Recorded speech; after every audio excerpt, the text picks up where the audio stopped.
Welcome to a galaxy far, far away. Here at the Cantina podcast, we provide top shelf service, including rumors, leaks, news, and reviews. Come in, order a Loman Ale, and remember, no droids allowed. Let's fucking do this. Good afternoon, everybody, and welcome to the Cantina with Kyle and Cam. We're here to talk Star Wars. I don't know why I introduced the show like that. And why you say we're here to talk about Star Wars. If anybody listens to the Cantina, Exactly. I think they probably know. And the picture and the title and yeah. the search engine. Welcome, ladies and gentlemen. Thank you for joining us this week, as most of you have been, and anyone that's new, welcome to your first experience of the Cantina, the internet's best Star Wars podcast, because it's Cam and I, and we are probably the two most dedicated and yet logically sound fans out there. I think you'll find. Not to toot our own horns, Cam. Personal opinion, I'm sure. But you know, think you're you and I are American pretty and logical. I'm British, so I'm probably more, pessimistic about my own abilities than you being American, or, typically would trip yourself up. Gonna do it, take it home, USA. There you go. Motherfucker. But yeah, we've it's been an interesting time in Star Wars fandom recently, and you and I, Cam, we're always the ones that are like, okay, this is good, but this is bad in one situation, while a lot of people are one or the other. It's all bad or it's all I mean, there's definitely glorious. some people out there that are into Star Wars. It just, if you put Star Wars on something, they love it just because it says Star Wars on it, and that's definitely not us, No. Not at all. now, anyway. I think there was a point in my life where that was the case, probably, but that was many moons ago. Yeah. Before the dark times. Before the mouse. Well, I think things went down for then, and yeah, I know we're going to get into some of that again this week, which we always kind of do. I mean, it sometimes feels like we just bash the sequels with an occasional dig at the prequels on this show at times, but it just depends what's coming out that week, what the stories are, what's the kind of talk that's going on in the Star Wars fandom. So this week, and I know you've talked about it on some other shows already, but I suppose the most significant thing that's been kind of getting discussed recently is that Disney CEO Bob Chapek had said Kathleen Kennedy will be sticking around for a long time to come. Now, something, if you've listened to a show before, is that it's quite common knowledge that this is the year Kennedy's contract ran out as president. Was supposed to be Lucasfilm, supposedly, and we had never heard any news about that being sort of re-upped. Not for but months. Obviously, according to Bob's statement, Kennedy will be sticking around for a long time to come. And I suppose we should get on to how we kind of personally feel about that. There's one thing I do want to say on this, which is obviously our friend and colleague Mike wrote a story this week about how Kathleen Kennedy staying on is a really, really good idea. And of course, you expect that some fans are going to come and say, my God, this is an absolutely terrible opinion, and I disagree with you completely. Well, there was one specifically that said, that's it, I'm done with this site.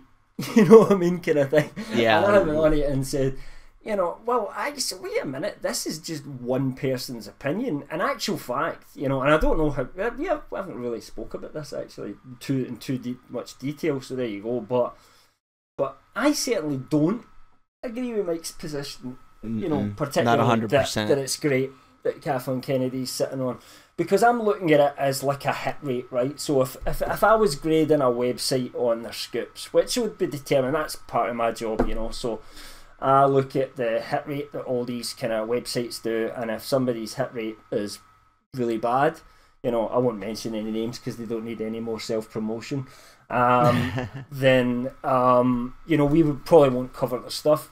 You know, and when I write an article, I tend to say, oh, you know, I trust this source, and this is why I trust this source, because they've got a really strong hit rate, etc. So if I look at Star Wars and I look at Kathleen Kennedy's hit rate from my own personal point of view, this is what I'm saying now, not bottom dollar financials, because actually that's a different story, I think.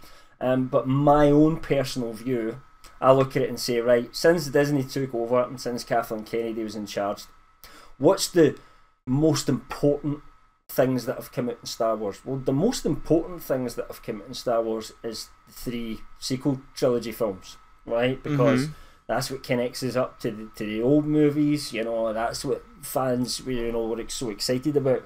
What and you would think would continue on, and yeah. And to me, those were an abject failure. I can agree. That has mega negative points for me.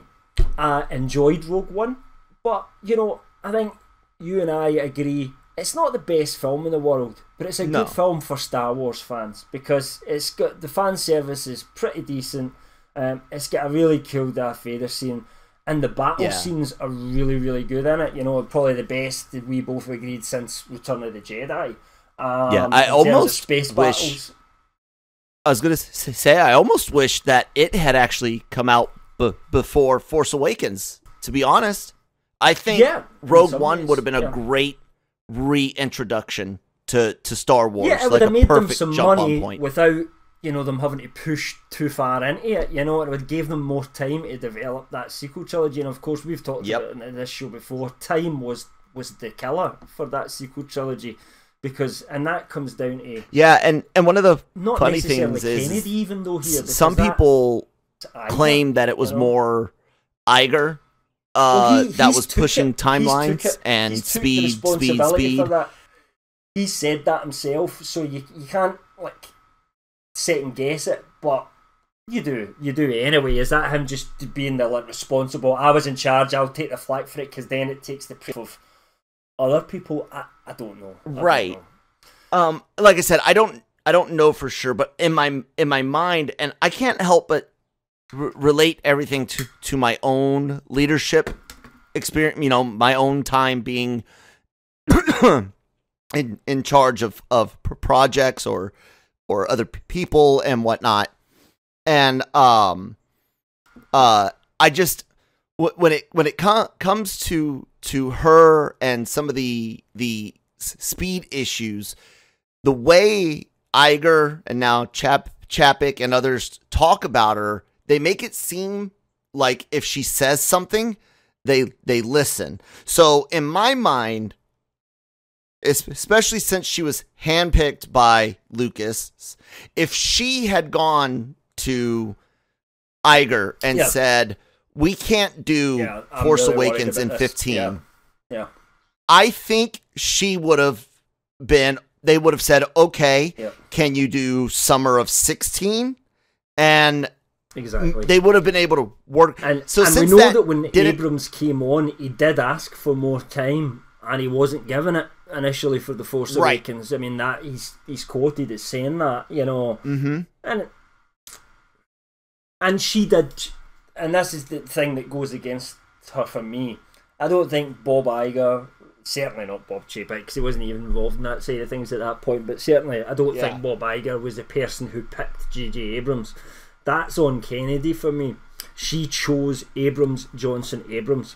You know, that's her choice. And Abrams was the wrong person to give a Star Wars film to, and I think that's what skews that sequel trilogy right off in the wrong direction before you ever start. And what's a shame about it is the period of time that they had then. You know, no one knew it was going to happen to Carrie Fisher, so let's just pretend we didn't know that, because there's just no way you could have determined she would die so young. I don't think, especially she actually got quite fit for it, surprisingly enough. But anyway, but you know, the idea of were still all alive and could work together was too big of an opportunity to pass up. I understand that. So in that way, speed could be of the essence. But actually, I mean, if we look at it now in 2021, outside of Fisher, who you could never have predicted that would happen, you know, is there any difference in getting Ford or Hamill in now?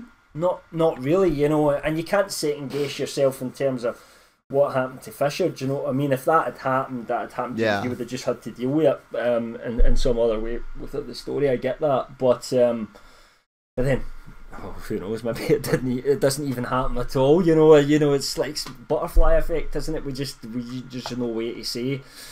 But ultimately, that's on her for me. I also think Solo being not very good. The issue with Lord and Miller, and then her replacing them, which cost a lot of money. Obviously, we're on Howard because so many reshoots had. I think that's got a factor into why Solo really was a flop and didn't make any money, because it cost more to film than what you see on the screen. Besides which is always the a bad fact that the fact that Disney took Han Solo and basically made him an idiot. I mean, not even getting into that, to be fair, because I know you absolutely despise Solo. I've never been quite as negative about it as you, but at the same time, I've got issues with the movie the same as you do. But what's empirical, you know, it doesn't come down to opinions. This is that Solo was a flop. Yeah. However, she's also as responsible for picking or allowing, you know, Jon Favreau and putting them together with Dave Filoni and kind of getting what we got in the Mandalorian verse, which is now kicking off, and it's good, and we're all enjoying it, and we're excited to see where that part of the universe going forward. So there is both good and bad, I think, in it for me. But the Mandalorian isn't as important a thing as that sequel trilogy was. It never will be. That was still episode, 7, 8, and 9 of that overall story. No matter how good the Mandalorian is, it's never going to quite take over that. So you say that, but look at the Clone Wars versus the prequels. Like, yes, but how many people have watched those prequel films and never seen an episode of Clone Wars, Kel? You, for example, have only watched a couple. Right. So not everybody picks up on that and sees that actually there was a better story going on there despite the films, That, all I was pointing out is that Filoni caused a lot more reverence for those prequels with people that were like mine and your age that didn't get into the prequels, but after the Clone Wars, not necessarily me and you, but others like us have found new respect or enjoyment out of the prequels with the additional context. And I guess they could potentially do some of that with the Mandalorian, making it to where, and sorry about the airplane, ladies and gentlemen, now going over my house, but just a Led Zeppelin song. Where there's an airplane. What's that? It just reminds me of a Led Zeppelin song, Black Country Women, where there's this airplane at the start, and the guy says, "Oh, should we wait for this airplane?" And Jimmy Page goes, "Nah, leave it, and just rattles. There you go. Anyway, sorry. But one of my questions when it comes to all this and Kathleen Kennedy, you can kind of compare it to politics anywhere in the world, not just America. In general, whoever your chief of state is, a prime minister, a president, whatever title, whoever your chief executive of your country is, they get all the blame and all the credit from the general population, regardless of the fact that it's actually usually a parliament or a Congress, whether it's bicameral or not. If they're supposed to be leading it, then that write the laws. It's like in my job, the shit rolls uphill. So ultimately, if my staff do something, it's my issue, and if I do something, it's my boss's issue. Do you know what I mean? And it works its way up like that until you get to whoever's at the top, don't you? Exactly. And so when you look at Kennedy, you got Mike out there saying, "Oh, look, it's been profit." Sure. Other than Solo, it has. You can look at that. You absolutely, you must. And if you're a Disney exec that maybe just doesn't really know much or care much about Star Wars other than it's making money, maybe for that person, from that point of view, that's their worldview, maybe Kennedy is doing a great job. All I'm saying, but and I think you agree, is that as fans of that franchise, we have a different opinion. Yeah. Well, not even that, but I wonder what's going on there, because profits are one thing, but when you look at the returns on the sequel trilogy, the first time in 9 movies that the third film made less money than the second film, and while the drop between 7 and 8 was similar in percentages to the drops experienced in the past 2 trilogies, the reaction and the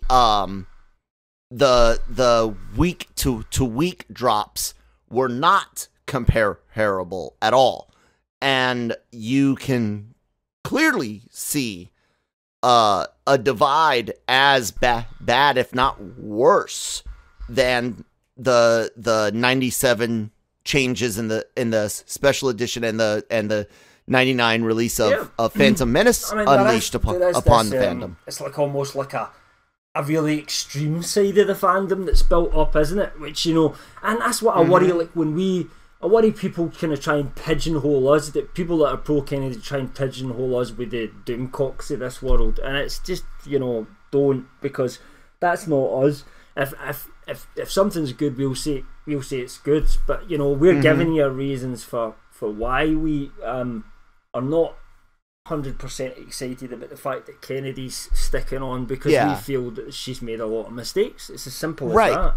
But there is this extreme kind of side has built up, isn't there? You know, and there's all divisions in between. There's the, you know, I don't want to call it left and right, because it's not. It's Star Wars' own version of that, if you like, and you've got the really extreme anti-Kennedy, anti-Disney, you know, cancel everything and remake it all corner in one pile, and then you've got the people who hate those people, don't want them to be Star Wars fans anymore, and are absolutely loving everything that's happening, and then there's this whole various grades of in between all of those phases, you know, and there's people fall into so many different categories along that line now. It's not just one side versus the other, it's 10 sides versus each other, you know. Exactly. And, you know, we've discussed the topic of gatekeeping in the past. You and I both agree that overall that's a much better situation today than it was 10, 15 years ago. But the pendulum has swung, and some of the people that may have experienced some gatekeeping when they were first getting into fandoms, they almost now seem to be wanting to drive old fans away, almost as a, I don't know if they're doing it consciously as retribution, or if they're doing it unconsciously. I don't know, but it does seem. I think it's more just that, you know, people have, in this social media age, people have, you know, tend to find it. We've talked about this before, echo chambers, Kyle, you know. And, you know, one of the key things, you know, if you read historians and, you know, and you really want to improve your intellect and understanding of the world, please believe me, listen all you read the people who disagree with you more than the people that do agree with you, you know, because then you will understand other people's points of view. But there's not that going on in social media, so people tend to form into these little cliques, and you're absolutely right. Without me being able to name it in any way, you know, we see evidence of it in little groups of people, sometimes in social media, sometimes within our own articles if we go back in the past, and certainly a lot of the, I go to a lot of, you know, Star Wars fan sites, Reddit forums, you know, lots of places where you just talk Star Wars with fans, because it's something I just enjoy doing. Yeah, same here, and Facebook I find these, and whatnot. You know, as I say, you find all these different groups, and absolutely there's people out there that are like, well, if you don't like, you know, you say something like, I don't like this, and here's my criticism. And my English teacher always taught me, if you're going to say you don't like something, you better know what you're talking about rather than saying it you do, because you better be able to explain what your criticisms are. Or at least admit that it's irrational. That it's like irrational. For example, that you don't have I have an irrational. irrational. It makes you feel. Exactly. Yeah, I have a complete irrational dislike of Helena Bonham Carter. There's several Fight Club, King's Speech that she's in that I love. I can't stand. I don't know why. I just can't stand. Exactly. I mean, that's like me with Tom Cruise. I mean, I like films that Tom Cruise is in, but I'm not a fan of Tom Cruise. And, Nick can never understand this. But, like this film, I do like that film. But he's in it. And I'm like, it doesn't matter. And the other one for me is Will Smith. Will Smith always seemed to me like untapped potential, apart from 1 or 2 movies he's done. If there's a Will Smith coming out, I think, it'll be Will Smith in a Will Smith film playing Will Smith, And he's much better than that, and that's just the choices he makes, I don't have anything against his actual talent, and that's what I feel about Cruise as well. It's not really rational. It's not. I can't help it. No. You're right. But anyways. But, so you're absolutely, you're going to have that sometimes, and then you'll go onto one of these places and you'll say, right, here's my criticism of A, right? And somebody will come up and say, well, if you don't like it, then Star Wars isn't for you anymore. We don't want you anymore anyway. Piss off. Kind of thing. Like, you get that attitude of people, and you're like, I don't get that. Why? You're like, my God, I love this film, and this person had the audacity to say they didn't like it. I must attack them. You know what I mean? Exactly. And equally, you'll get that the other way. So not as often, but you could be on. Yeah, it does happen. You could be people could be slamming something in a movie, and you go, "Oh, wait a minute, I actually like this part," and then they'll go, "What?" And they'll react to you the other way. No, we must hate it all. And you're like, I'm not going to fit into your nice little neat demographics here. I'm not looking to form a social club. This isn't Lord of the Flies. Do you know what I mean? We should all be allowed to have our own individual opinions. And I think that's somewhere. Even I don't feel like that with Marvel. Marvel feels like everybody just debates it and everybody's got different opinions, but they kind of all go on. But with Star Wars, everybody seems to want to pigeon themselves into one category or another, and it does kind of annoy me. So there you go. I suppose. No, that's Star Wars fandom in a nutshell for you. Yeah, I get it, and kind of going back to what I was saying with the relation to my own experience in leadership, and like you said, when your crew does good, you get credit. When your crew does good and you get credit, your boss gets credit from his boss, not you and not your crew. Yeah. That's the way it is. But at the same time, the shit also supposed to roll downhill. Now, in politics, and we're seeing it in media, you'll see that person's party potentially try to protect somebody from some shit rolling downhill. So for example, you'll get a patsy, you'll see something go great during, say, stuff that went great during President let's say Bush. They would give credit to one party would give credit to what Clinton had done before, and then the other party would be like, no, it's all Bush, that, and the other. And it's eking a little into media, but not as much because with Kennedy, if she is the president, she's responsible one way or another.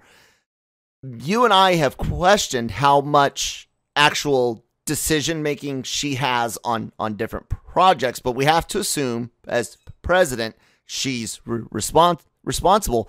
And for me, one of the biggest red flags that she might be like Lucas, a brilliant idea person. She might know how to make movies, but she is not good at making movies, if that makes sense. And I looked at that high turnover of directors, and in my mind, that just screams a management issue. She might have every connection. She might even actually be responsible for some of the best stories in Star Wars. I don't think she is, but she theoretically could be. But that type of environment where you can't keep Dude, what was it? 9 directors for five films, right? Yeah, I mean, we haven't even mentioned the whole it's crazy Benioff and Wise stuff that happened as well. Do you know what I mean? Quick turnaround on that one. etc.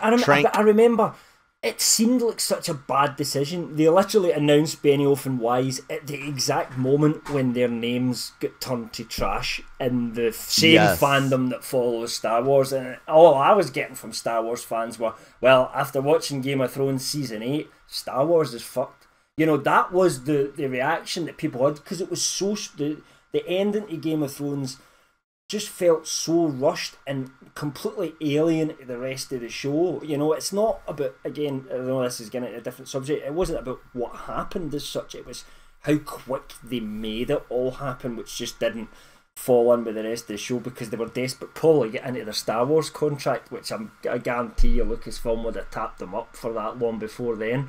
HBO wanted them to keep going, George Martin wanted them to keep going, everybody who worked in the show was happy to keep going except Benioff and Wise, and they had the caveat to say not when we, that was in their contract, when we decide it ends kind of thing. So no one could do anything about it. They couldn't sack them and get anyone else in instead, you know what I mean? So they were left with that, and then suddenly they're going to be producing 3 Star Wars movies, and then it was just as quick as that happened, it's just disappeared again. Do you know what I mean? And that again to me was, I have to assume Kennedy chose them as well, and that was somebody making well, they're really popular now. That's what it felt like to me. They'd write good Star Wars, and and just letting them go away, and then realising, oh wait, no, nobody likes them now. We better rethink this. Do you know what I mean? I don't know what's going on, but I don't think you can look at Kennedy's tenure in Star Wars and call it a rosy success. Financially, it's worked because Disney are now in profit for Star Wars. That's their main, from a shareholder point of view, Star Wars is profitable, but how much more profitable could it have been? Will it maintain, or could it have been? And actually took their time to really get something the fans just consistently loved going forward for their movies, and they didn't take the time to do that, and I think that's what lost them money on Solo. One of the key factors that I think Star Wars Disney has missed out on is they automatically assumed that the toy sales thing would go on no matter what, that kids would be buy Star Wars toys. Right, no matter what, right? But I don't think they understood that. First off, the primary, money producing items are not bought by or for 7-year-olds. They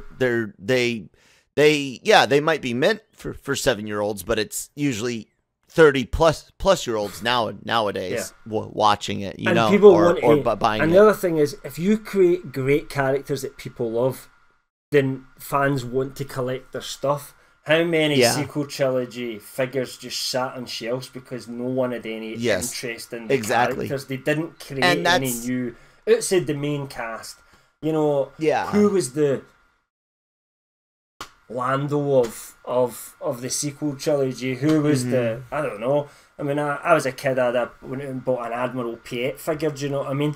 There was so many characters in there, and those were just, background people, like Zori for Rise of the Skywalker. Who would want to buy her, who just kept her mask on and had no impact in the movie? Who's going out and buying a Rose Tycho figure? Do you know what I mean? Again, no offence to Kelly Chan, because she's had enough shit for that, and it's not her fault at all, she's an actor. But but you can take some of that again to Kennedy and the ideas of like the lack of planning, which was something a lot of people point to as an issue with the sequel trilogy and Star Wars. And again, when we talk about planning and having an overall story arc, you once again have to point to the person in charge. Yes, we could let's say those grabbing Kennedy's back and saying it was Iger that was pushing speed. I know he took responsibility when he said, "Hey, we're not gonna make the Boba Fett movie. Mangold's Boba Fett's not happening. The movie every year is not gonna happen anymore. We're gonna get through Skywalker and or episode 9 at the time, and then we'll carry on from there." Yeah, sure, he's the Disney guy.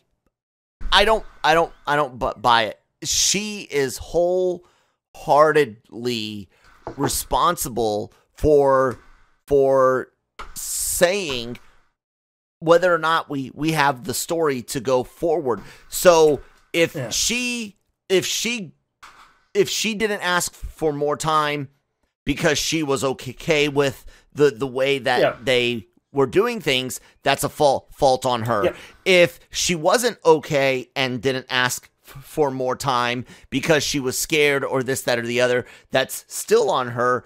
If she needed more time, asked for it, was told no, and didn't at least try one additional time, then again, that falls on her. Yeah, and if it was really that she was on at them all the time, and Bob Iger was just like, no, it's not happening. Yes, Kennedy. Short of that, why would she even stay it's in on the her position? Do you know what I mean? Because that would be, to me, an untenable position at that point. You know what I mean? If no one's listening to any of my ideas, what am I doing being president? You know? Yeah, that too. So when you look at all of it as a bigger picture, and I know not everyone out there has been a manager of projects. I'm not taking anything away from managing retail or managing food service.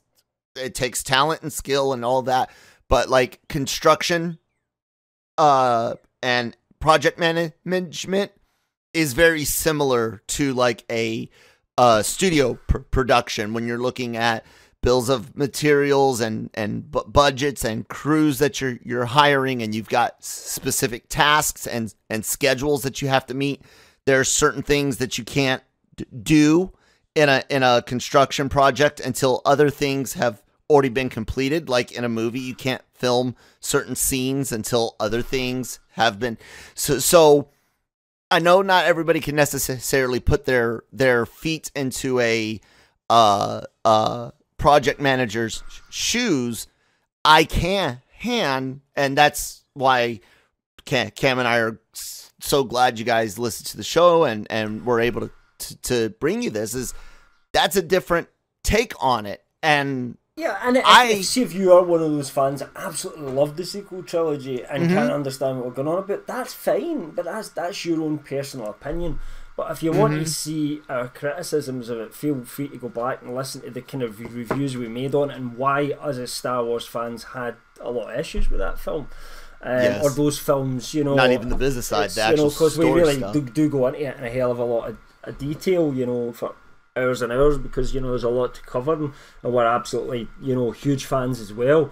But it's where your fandom started. We were fans when there's some fans now weren't even born, and we're definitely going to have different perspectives of these things, and we're just trying to kind of say this is our perspective and why.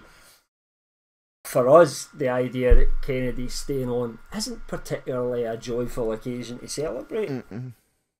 No, and definitely when you start looking at additional things like the reaction to the High Republic, hell, they won't even allow comments or up and down votes on the videos on social media anymore. I think they actually stopped announcing new High Republic arcs and characters on YouTube.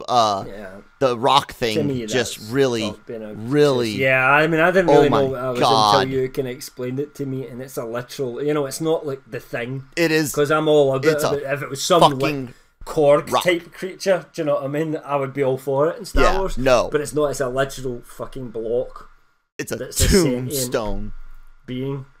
What could it possibly do? who come up with that idea? I'm sorry. Who come up with that idea, but sorry, I don't like Claudia, I forget her name. Claudia something, and it was her boyfriend. And no joke.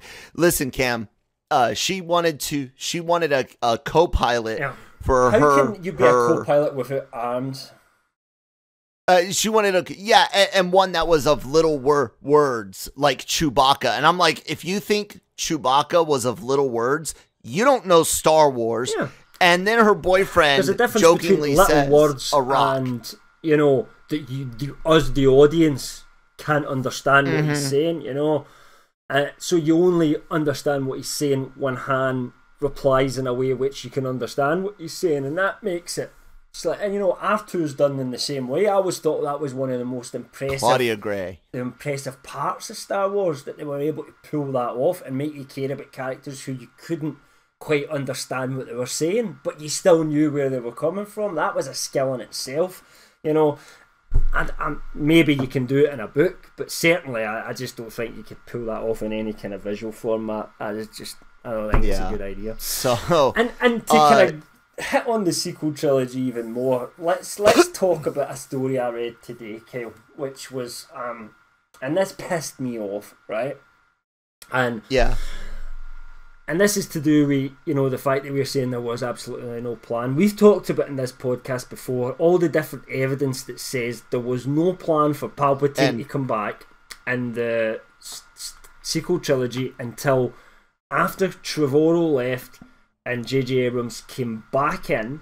Yeah. And my theory is because he wanted a redemption arc for Ben Solo, and that's why he had to bring back a bad guy. But the evidence is, you know, Daisy Ridley didn't know anything to do with that, and she's the main star of the show until Abrams comes back in and presents that idea. Ian McDiarmid was never contacted at all until the point J.J. Abrams comes back in.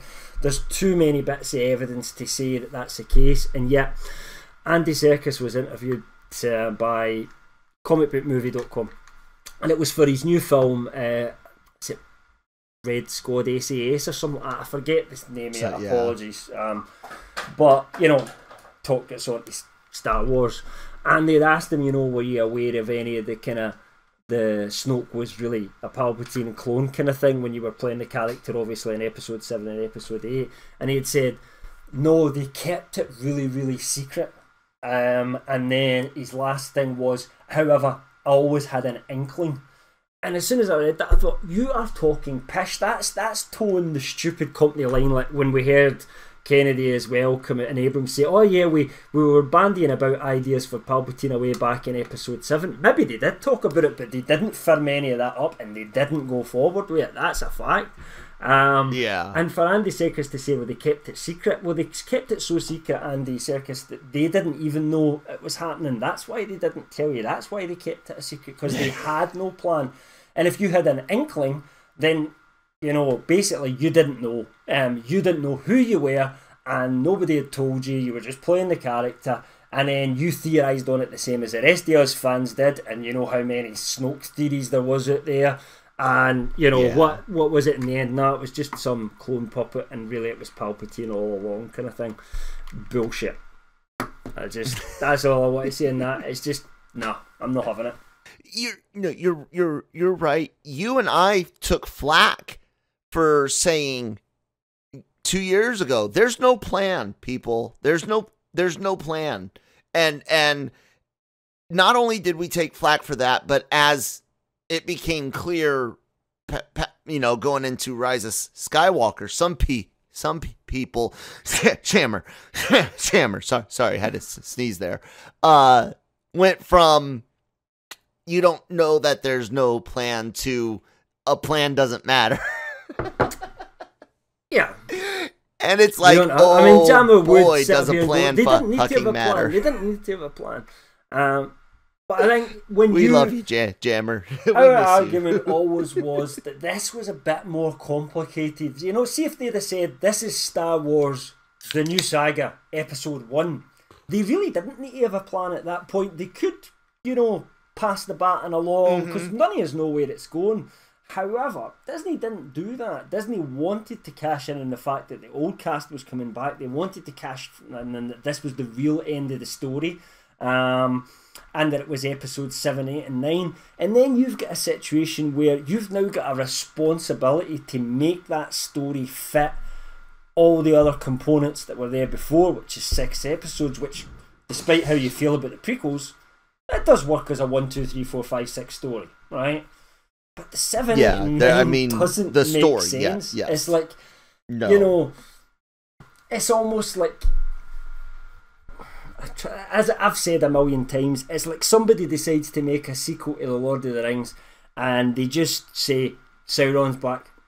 Oh, wait a minute, that doesn't make sense to anything that happened in that. Oh yeah, but you know, Sauron's got magic powers, isn't he? He's a magic person. Somebody that doesn't really understand Tolkien, do you know what I mean? So he just come back, just accept it, you know, and you know, there's mysteries you don't know about. But you know, if you're a Tolkien, you know, scholar, you'd be absolutely spitting chips at that and going, no, that absolutely demeans everything that happened in that previous. And that's exactly what the sequel trilogy did. It totally made a mockery of everything that happens in Return of the Jedi. Yeah. Not only that, but I know you use that example a lot, and it's a great example. Star Wars it's one of those IPs. It is the franchise. I don't know why. I don't know what it was about it, because it is so similar to so many other things, but it was just the right time, right place, right people, a perfect storm. Yeah. That when A New Hope was really what we now know as A New Hope was released. Star Wars, yeah. It became a religious event almost, and it has been ever since. Yes, there are people as dedicated in other fandoms, but in Star Wars, it's more broad. There's more crazy fans. Like every franchise has got its group of really crazy geeks, but there's 10 times more of them for Star Wars. Yes, that's when it comes to who these sequel ones, they come off to me as more of the casual, your MCU fans that love the MCU, but they don't buy comics. They don't buy the comic related collectibles. Maybe they might have some MCU merch, but you know, they don't have like comic merch. And I'm not gatekeeping in any way, saying they can't be fans. They're not real fans. They are absolutely real MCU fans. That's great. I'm glad there's different for that. Levels. There's different levels. Exactly. But with Star Wars, it has been for decades like I said, near religious experience, near religion for people and that community. And like I said, when you Star Wars has always been an escapism place, right? And it's I bring up fantasy often, actually, but it's fantasy in a technological sci-fi setting. Yeah, not traditional sci-fi. It's complete escapism, 100%, and it's meant to take you to similar worlds like fantasy, where there's all this strife and stuff, but there's this clear cut good and bad. There's this clear cut the good will triumph. It's good after... when they go grey sometimes. Yeah, that's really adult when they do go grey sometimes. You know what I mean? But what I want to kind of wrap up that point on this whole thing about old Star Wars versus new. Some of it comes down to what Star Wars is and what it is to people.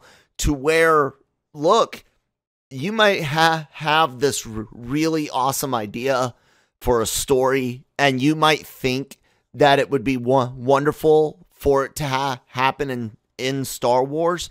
But what you have to accept is that Star Wars isn't and never really has been a place for experimentation. Even if you go to the EU, it plays, and I love the EU, but it's still a very formulaic, very predictable, very Star Warsy thing. You know what I'm saying? Some characters die here and there, but far as I still know the good guys are going to win in the end. You know what I'm saying? And that wasn't any real different in the sequel trilogy either, actually. But no, I think that's where some of my issues come in with the EU, though. That it became too formulaic. It became that I already knew the end of the book when I started reading it. Once I started reading it, I thought, well, I've got an idea how this is going to end. I'd almost written the book myself in my head.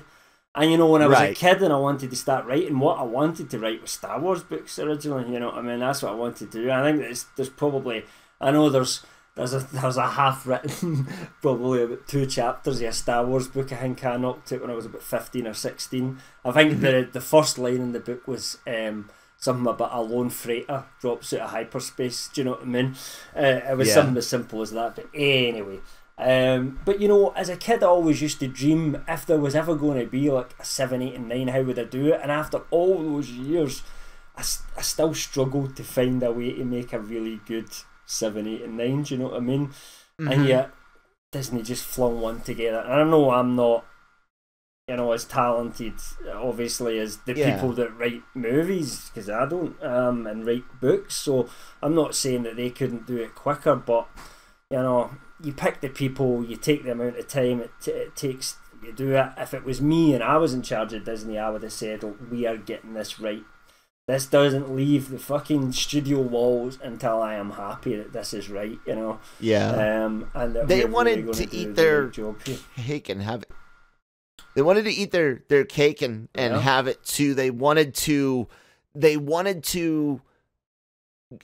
get the toys sales of the prequels without making movies like the prequels. So they tried to. How many times did you and I moan in the sequel trilogy about how they had to have something new every time that was targeted so that they could have a different new alien, toy new planet, can't visit anything in the past. See if you get interesting characters and you give them a different suit, like literally a different colour gun, the Star Wars fans will get and buy that version of the character. I promise you. You don't have to create a brand new robot and alien every time you sell toys. If you put a different sash on a Stormtrooper class, the collectors will go out and buy 12 of them so they can have a squad. Do you know what I mean? It will happen. But if you create a character that no one cares about and doesn't want to take pictures of or set up in their displays or anything like that, they won't buy the toys. It's as simple as that. Anyway, a good question for you. I think maybe. No, Circus is just the latest to come out and basically prove that there was no plan, that Kennedy lied straight up. Kennedy and Abrams both told straight up. I don't know lies. if I would agree with that, because the way they worded it, I think they could get away with it as long as they two had a conversation at one point during episode 7 about bringing Palpatine back. Then they didn't lie, but they embellished what happened to pretend they had a plan. They were not being 100% truthful, right. I would say, but I wouldn't say they lied. You're either. Right. You can lawyer it to where they didn't lie, but you and I both can agree that we wholeheartedly believe that that idea was not carried forward past that conversation until episode 9. We're talking empirical evidence here. We have an entire script, which I've read, you've probably read it as well, called Duel of the Fates, which was the script for episode 9 by the director who was in place to direct episode 9. And there is no Return of Palpatine in it. Anything like that is in that at all. That was all ready McDermott to go. Didn't know. Fucking Ray said she thought she was a nobody. Right up until she came in for filming episode 9. it was at the point that Disney brought J.J. Abrams back and got rid of Colin Trevorrow. That's where the Palpatine idea came in. You just can't deny that. It's a fact. So here's my question. We have Snyder's Justice League coming out next week, right? And we have this Restore the Snyderverse movement online.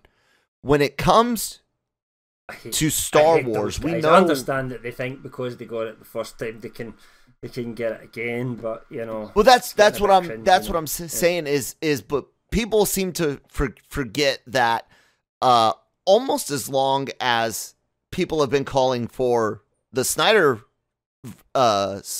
Justice League, I don't want to call it the Snyder Cut because it's not his cut of Justice League anymore. This is a completely different thing.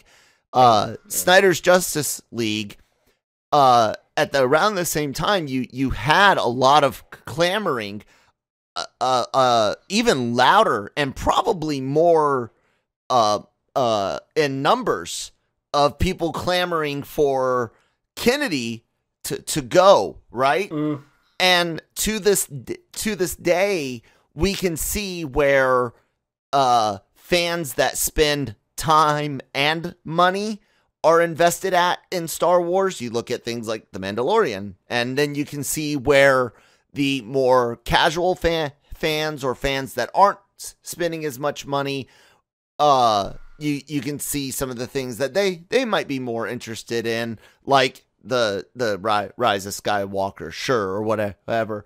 Do you think now that Warner Brothers capitulated, and the fact that and look, I'm gonna say her name, and I'm gonna try to keep this all in context. I'm not Grace Randolph's biggest fan. It's again kind of like that Helena Bonham Carter thing. I don't like watching her videos. I don't like her voice. She grated on me, but before I even got in this business, right? But one thing I've learned, and you know, her WB stuff, it's got a decent hit ratio, right? I mean, that's one thing that I would. I don't think she has a good. Certainly not for Star Wars. We've been there a lot of times. I don't think for Marvel. And Marvel, either, but she's for DC, really 50-50 especially at best. Snyder connected DT, because she's friends with Zack Snyder, and they've got that connection, so she gets information about, especially stuff to do with Snyder. Yep. And so I look at all this, and with WB capitulating and her saying, there's discussions now about Justice League 2 and 3 beyond a graphic novel. When did she say that? Something last night before on Twitter. All right, I missed that. And so this was after kind of Snyder's been doing these interviews where he's been saying, and after she got to see it. Right, gotcha. Because I know it gets left on a sort of cliffhanger. And the problem I think we have now is we all know what's supposed to happen in the next couple of movies. There's no surprises left, you know. Well, maybe the fact that they changed the whole Lois and Batman thing would be a bit of a surprise, I suppose, but because they wouldn't be able to do that going forward. But you know what I mean? It's it's out there now. So, you know. Do you think now that it might what's the word? It might embolden? No, that's not the word. It might encourage encourage more of the anti-KK crowd to speak up louder. And do you think it's potential that Disney might listen if the voices are loud enough? Not just now, when there's nothing coming out and they've got stuff planned that they want to push in. I think they'll just keep quiet. There's been very little sort of official Star Wars news at the moment.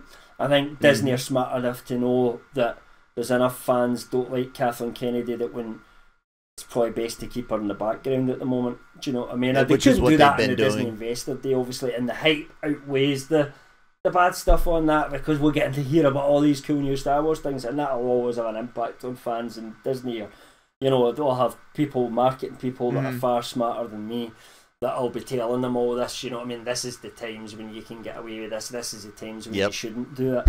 So I think they'll kind of keep it quiet at the moment, because I think her being a figurehead for everything that's bad in Star Wars and not being acknowledged for everything that's good, I don't think is right. However, again, for me, get back to our original point, it's weightings. So the weightings for the sequel trilogy are far higher than the good ratings for The Mandalorian. I can say, yeah, I like The Mandalorian, I like season 1, I like season 2, I like the ideas for where things are going, but that remains to be seen. Right. I liked Rogue One, but I didn't really like Solo, and the main thing for me is I really, really didn't like that sequel trilogy, and that therefore has the bigger weighting for me when I think about it. Right. And if you were offered, you find the magic lamp, and it's the Star Wars magic lamp, and it's only offering one thing, you can erase everything and go back to 2012 and the purchase. Disney still buys them, but you get a chance at a new 7, 8, and 9. But you don't know if you'll get Mandalorian back. Yeah, script that Seth and I were kind of, and Nick were working on at one point. What do you do? Just that, like a comedy kind of thing. So what's my choices? I went back. Would you roll the dice at losing Mando and what we've gotten with it and the potential from it? Would you give that up for a chance at a better 7, 8, and 9? Tell me what button to press and I'll press it a million times. See, and look. So we can say, yeah, we like Mandalorian, very happy with it. Thought it was a good show. But you know, this was 8, 7, 8, and 9. Yes, and there you go, guys. Ladies and gentlemen. We have in this episode made the case of why both of us think, yes, she's got a lot of blame at her feet, and some other things really that should we think get Mike on to debate. She should go. We should do that. I know, right? Get Mike on with a counter. We should, and then we'll debate. We'll team up them. At the same time, we've pointed out exactly reasons why, which you and I have both been saying for a few months. We didn't think she was going to go. We thought. And I think I thought it even longer than you. I think you held out another few weeks or so until you started, she's probably staying. Yeah, I still thought she would go. I thought they would make a change. But, it became clear, that wasn't going to happen. Mainly because of the success of The Mandalorian. That's what's changed. The positive buzz has changed, you know. Prior to Mandalorian season 2, even after season 1, I don't think it was quite there yet. Do you know what I mean? But after season 2, the positive buzz has really come back, and potentially it having been a really good call on her to delay Obi-Wan, and potentially, Well, it's you know, potential, if the script's not right, and that's the call she made the right call as far as. And what I'm hearing about Obi-Wan excites me more than what I've heard it used to be. I'm not going to talk about all of that because, you know, I don't know what's out there and what's not out there. But, you know, I think we could be getting something a little bit better than what we were getting previously. I can tell you this, Cam. This much is out there. We are aware of the Andor potential, and we're aware of that rumor that likely basically there could be a connection between Andor and Obi-Wan, which would mean that Obi-Wan wouldn't necessarily be all set on Tatooine itself, but I think from what I've heard about the original, it was mostly Tatooine and much smaller scale is what they were going for previously. You know, and that's just something you and I safe. both were like, no, we don't want. You know, in some ways that could have been good. See, if we both said that would work as a movie if it was just a movie and it was a really, you know, small scale movie. That, you know, it was just about, you know, the character of you know, Obi-Wan and a much more adult film. But that's not really going to inspire kids to go into into the cinema to watch that either. It feels like more of a kind of a Logan art housey, you know, version of that I'd be looking for there. But you know, you definitely don't want that from a 6-8 hour fucking TV series. Do you know what I mean? I'm Nope. bored by the end of it. We want some excitement Yep. as well. It's Star Wars at the end of the day. Come on, people. Shall we just talk about one positive thing before we kind of, you know, since we've been a bit negative Nancy's, haven't we, today? And that was like just one of our original scoops. Remember when we made the scoop about, you know, that all these shows were coming as connection to Mandalorian, and we made a scoop that said, you know, there was a Boba Fett show coming, check, book of Boba Fett. There was an Ahsoka show coming, check, Ahsoka show. Got it. There was also going to be the Bo-Katan and someone, or that the wasn't Cara an initial Dune report. and That was someone. actually later we got that. So originally we had also said there was going to be a Thrawn and Ezra show, right? And Yeah, people that's were right. like, that's, you know. And then later on we said there was going to be something led by Gina Carano, which even if it's not Rangers, THR's report confirmed she was due to star in something going forward when she was fired. So we were right on that one. And this week KRT had actually done a wee thing where they'd mentioned at the end of their latest thing to say that they've heard the Ezra Thrawn show is coming soon. What we didn't have was like timelines. I remember we theorised this before, that it might be years before we would hear about that, you know, because they would have to get some of these other shows at the door. But they seem to think that things are moving along, and that obviously leads into their scoop that they had, because which was and we've talked about previously, was the potential casting for Ezra. So if they're pushing ahead with an Ezra and Thrawn show, it would make sense they need to cast Ezra at some point, don't they? Yep. So, you know, it's not a fact because Lucasfilm haven't announced it, but you know, it's corroboration of one of our, you know, earlier scoops, and that means pretty much that initial report we did, everything's happened on it. You know what I mean? We got them all right, so you know, should obviously is valid enough confirmation to who once again us to anyway, our own horns. Yeah, because we also know that KRT, you know, we know that we have someone who works at Lucasfilm, because we get evidence of that. You can't share that with other people, but that's a fact. I'm also pretty certain that KRT have someone who works at Lucasfilm that's feeding them information. Do you know what I mean? So, they won't get, you know, yeah, but they won't, you know, you don't necessarily hear everything. In offence, sometimes things will be wrong, but you know, this isn't just made up bullshit we're coming out with here. We wouldn't do that. We wouldn't tank our reputation like that, you know. So we do try to make sure that we don't share necessarily everything that we hear, but only the stuff that we're really sure is really being seriously either talked about or Lucasfilm, or has already moved further ahead than that, you know.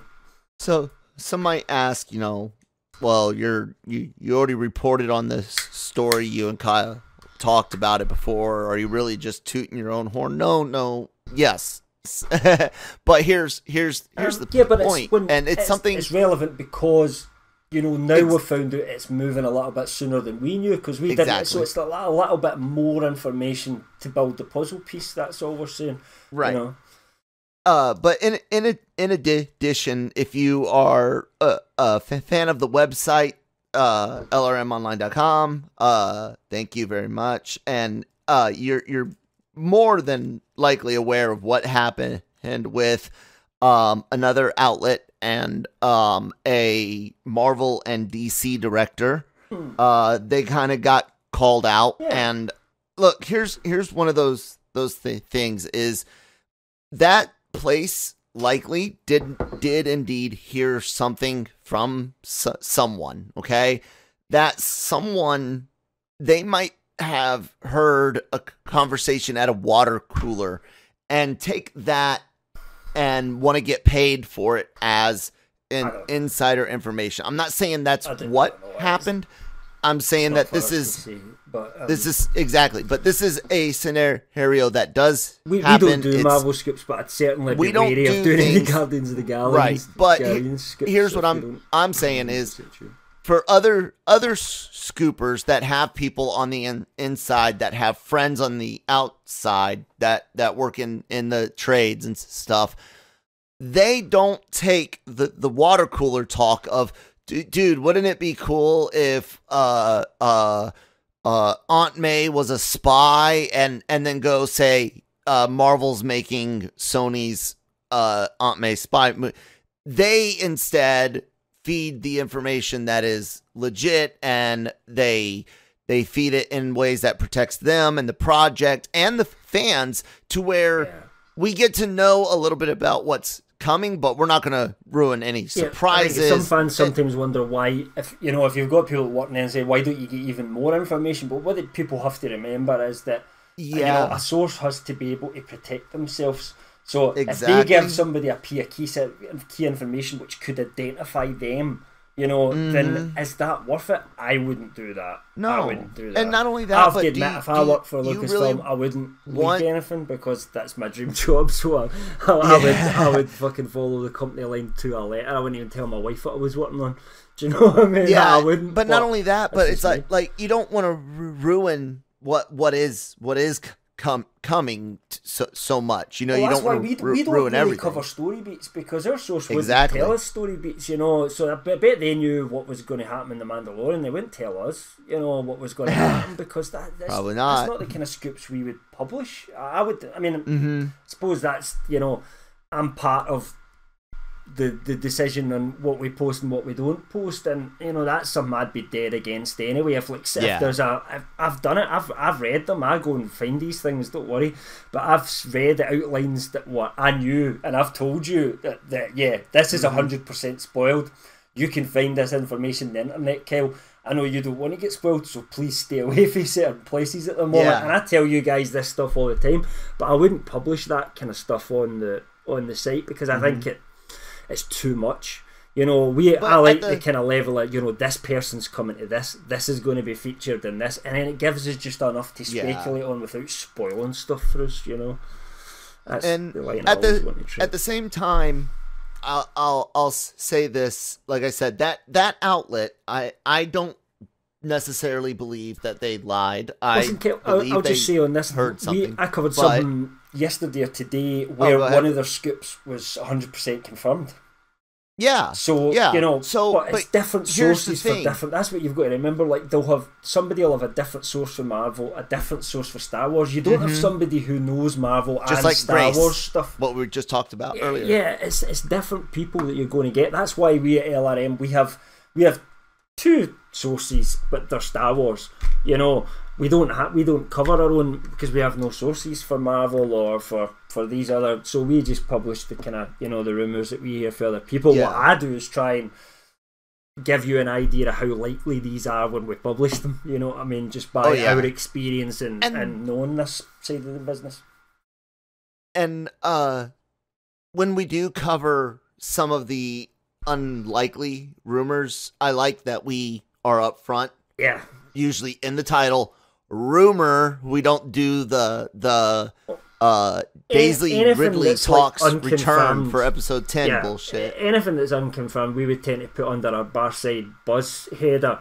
But if it comes from a trade, I pretty much say, well, that's as good as confirmed to me if it comes to a trade. So we don't use like Barside Buzz for that.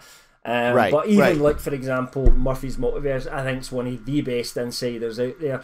Not 100% track record by any stretch of the imagination, but no one has a 100% record. You will not find it out there.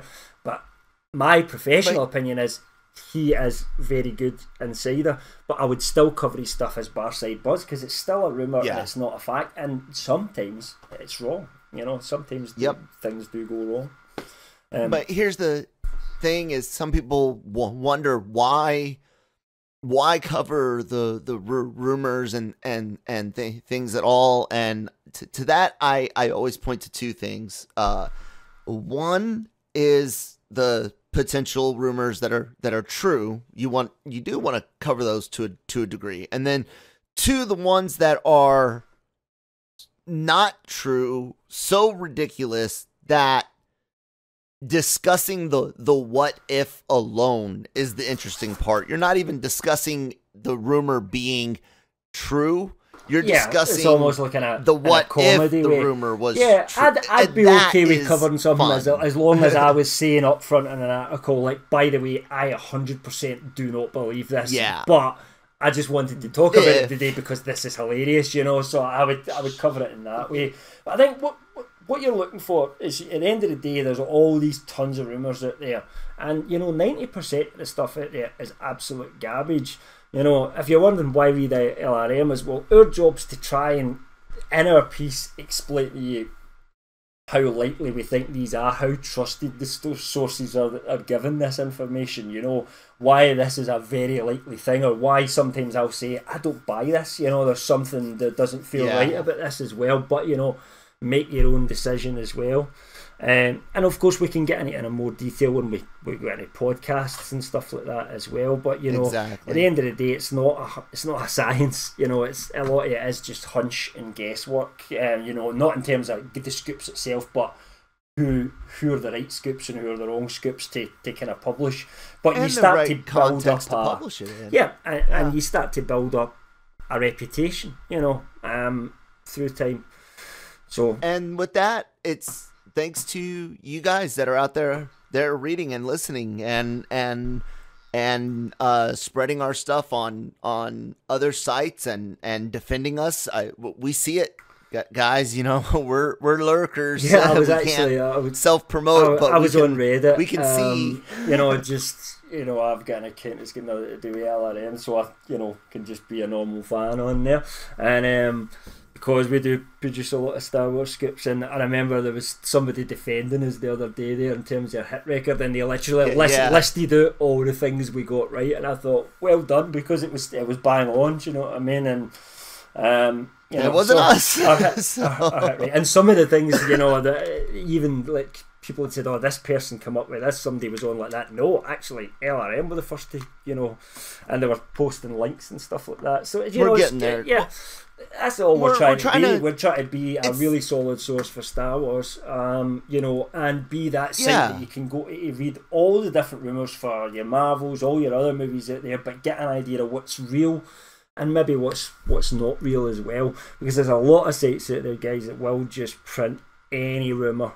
You know what I mean? Because it makes money. You know, you come up with a crazy headline, that people will click on it. Make their shit off of Patreon selling rumors, you know? Yeah. So it is what it is, and we're not bragging. What we're trying to do is let you guys know that there's multiple sources, and we are bragging, but it's not just to brag. There's multiple sources out there. There's multiple YouTubers out there. Some of you guys that are enjoying LR mornings in video format, trust me, we are working on bringing a lot more of our shows to both audio and video format.